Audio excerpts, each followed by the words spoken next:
عمرك فكرت ليه الناس زمان كانت بتتجوز سن صغيرة، وانت دلوقتي ممكن تقعد سنين تحوش وبرضه ما تعرفش تجهز نفسك؟ يعني هل احنا بقينا اضعف من زمان ولا في حاجات اتغيرت؟ الحقيقة بقى ان الجواز دلوقتي ما بقاش هو الجواز بتاع زمان.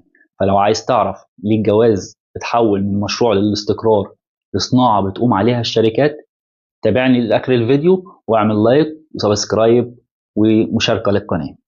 في ناس بتقول إن الجواز بقى صعب عشان الدنيا غليت والأسعار ولعت.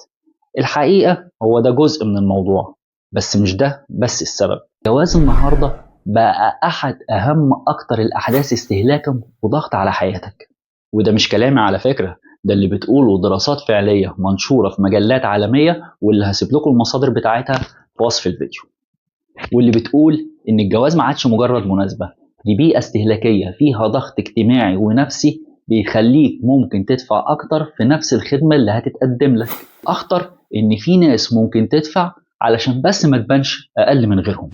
في حاجة اسمها الاستهلاك الاستعراضي، واللي شرحها الاقتصادي سولستين فيبلين، وقال إن في ناس كتير بتشتري مش عشان هي محتاجة الحاجة، بس علشان تبان بشكل معين. وده بالظبط اللي بيحصل في الجواز. قاعة كبيرة في أشيك مكان، فستان بالألوفات وهيتلبس مرة واحدة، فوتوغرافر من اللي سعرهم غالي، ده غير الميك اب ارتست والتورته الخمس ست ادوار. وفي علم النفس في نظرية للعالم ليون فيستنجر بتقول إن الإنسان بيقارن نفسه بغيره علشان يعرف قيمته. وتعالى كده نرجع ورا شوية. قبل السوشيال ميديا الواحد كان بيقارن نفسه بالعشرة 15 واحد اللي حواليه، اللي هم أصحابه على القهوة أو زمايله في الشغل أو قرايبه. لكن دلوقتي بعد السوشيال ميديا، ودي من أهم مساوئها، إن إحنا بقينا نشوف أفراح خيالية وبتكاليف عالية جدا، وفيها تفاصيل مثالية وحاجة آخر عظمة، ومخك يفتكر إن هو ده الطبيعي، مع إن مش ده الطبيعي أصلا. ومحدش يقدر يعمل الكلام ده غير تقريبا 5% من المجتمع. وطبعا الكلام ده كله وراه شركات واشخاص بتستفيد، وبيستخدموا معاك حاجه اسمها التمييز السعري. يعني ايه؟ حضرتك دلوقتي لو رحت لمصور وقلت له انا عايزك تصورني انا واصحابي وعاملين قاعده كده وعايزك تيجي تصورني فيها، لو افترضنا ان هو قال لك مثلا هاخد 2000 او 3000 جنيه، لو رحت لنفس المصور دوت وقلت له انا عايزك تصورني في فرحي، هتسمع 20,000 و30,000 ويمكن أكتر، مع إن هو نفس المصور وبنفس الكاميرا. ونفس الكلام لو رحت للحلاق أو رحت للكوافير وقلت له إنك عريس، وقيس على كده كل بنود الفرح.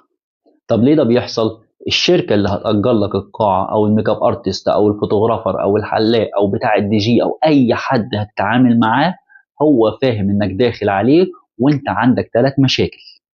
أول مشكلة إن الحدث مهم جدا بالنسبة لك، وتاني مشكلة إنك مش عارف تقيم الجودة، وتالت مشكلة إنك خايف تندم وتضيع فرصة فتدفع حتى يمكن من غير ما تفاصل. وأكتر كلمة هتسمعها دي ليلة العمر، والكلمة دي حرفيا كفيلة تدفعك اللي وراك واللي قدامك، ويمكن تستلف كمان. وده مخك بيترجمها إنها مش هتتكرر، ويا عم ادفع. جمع بقى كل اللي قلته لك ده في صورة واحدة.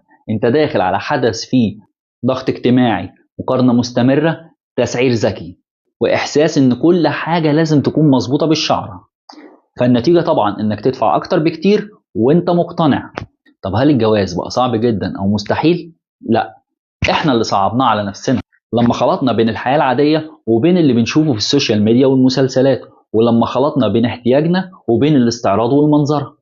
الجواز صحيح غالي ومسؤولية، بس انت اللي بيتلعب عليك لعبة علشان تدفع اكتر بكتير من اللي مطلوب. والفرق الحقيقي انك تفهم